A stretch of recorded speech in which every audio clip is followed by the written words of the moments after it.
Zdravo, opet smo na Weekend Media festivalu live, u ovom slučaju sa jednim od projekata koji želite doznati kada stižu u Hrvatsku službeno Uberom, tako da ću se prebaciti na engleski, a vi nastavite lijepo gledati. Anthony, hello, welcome to the Weekend Media Festival. Thank you very much. How are you feeling? Do you feel the anticipation of Uber coming to to the region? Coming to the region. We absolutely feel the anticipation of Uber coming to the region. I don't think there's been a market, at least that I've worked in, that there's been such an early pickup of. I mean, a good example is we post roles, for hires that we want to do in markets that we want to launch. But we post these roles typically across many markets at the same point in time, and very typically nobody really notices this until many months down the line, because it takes a long time to find the right people. The day we posted it here, the market picked up, which shows me that there's definitely a strong desire, need, and a lot of excitement about our product in the market. I think another sort of cool metric that that sort of led us to think about and look at, right? We think a lot about data. We love looking at data. So we pulled up our database and looked at the number of people that have actually opened the app looking for an Uber in Zagreb, and there's tens and tens of thousands that have done so in the last couple of months, which shows you that people are excited for the product here. So there's that much interest. There's a huge interest. Can you share how many Croatian users have used Uber before? You know how many of them? I don't have that data on Okay. hand, unfortunately. I do have to ask you this question.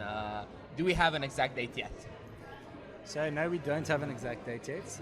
I think what's important to realize, right, is that Uber wants to be in every place where we need a safe, reliable ride. And from my point of view, that's, and I manage the business in Eastern Europe, that's in many markets that we aren't in at the moment.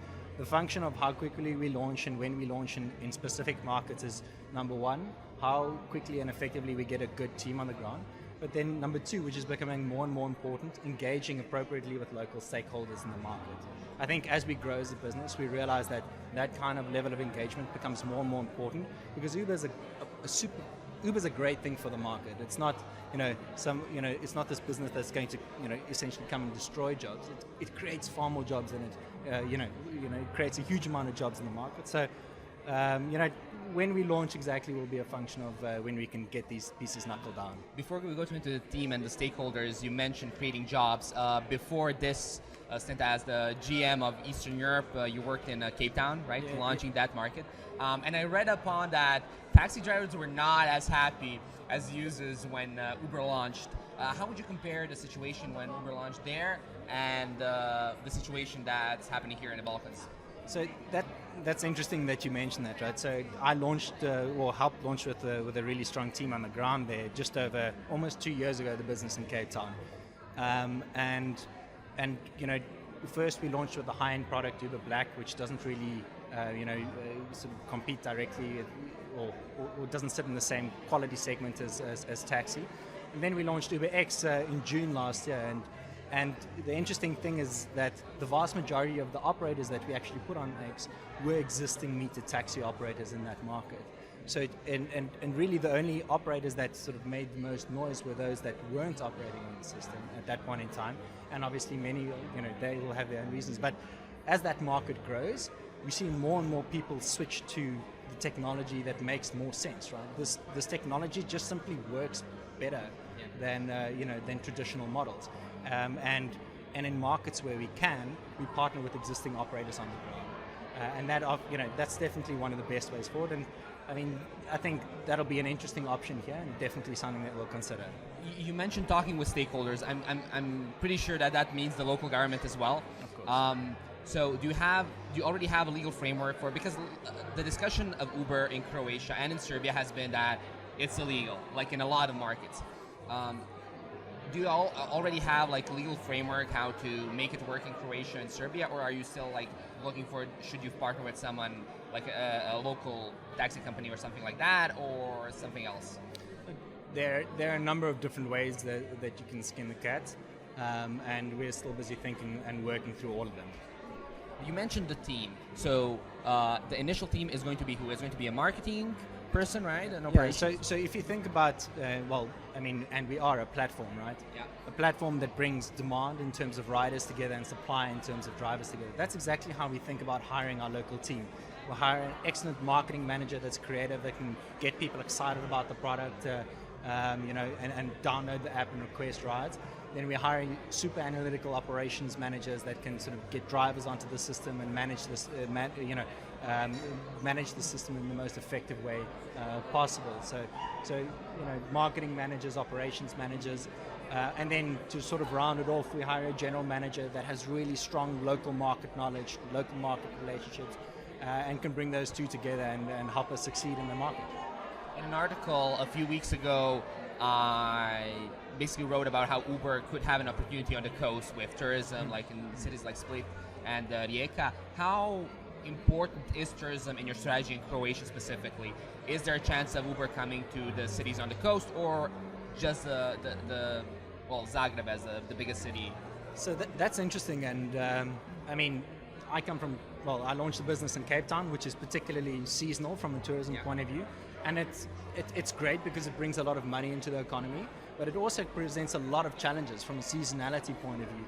So this is something that we need to figure out. Like, we've got a couple of ideas of how to shift resource between sort of low seasonal and high seasonal areas at various points in time. So absolutely, I think it's very important to consider how. What are the challenges for that, since Uber does seem, because it's on demand, both from a driver standpoint and a user standpoint, it seems like the ideal platform to just like boost like more cars in the season. What are some of the challenges you might face when tourism is concerned? Is it just like taking care of drivers when it's the off season? Yeah. So in a market where, and as we move closer and closer to sort of the ultimate, which is a proper ride-sharing economy on the driver side, you may be a rider or you may be a driver, and when you go down to the coast on holiday, you may be driving people. I'm talking not now, but in time, once we can figure these pieces out. And if that's how you think about it, then the demand and supply mismatch almost takes care of itself, because your drivers are moving exactly to the same places that your riders want to be. So that could be an interesting solution in the long term.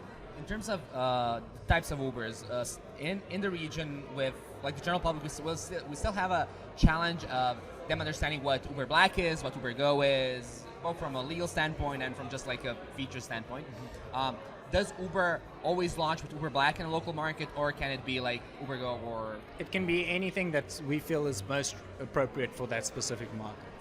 And even amongst markets, the legal structure changes because the legal nuances of transportation in every single market are so specific, right? So Uber Black in one market could mean one thing, and in another market, from a legal and a transportation point of view, can mean something completely different. Although we try and keep the quality of the product the same. What are you most excited about when you look at the markets in Croatia and Serbia? Where do you see the most potential that's different from other markets that Uber's been in? Look, I don't think it's one specific thing that makes these markets different, to be honest. I think it's a combination of factors, right?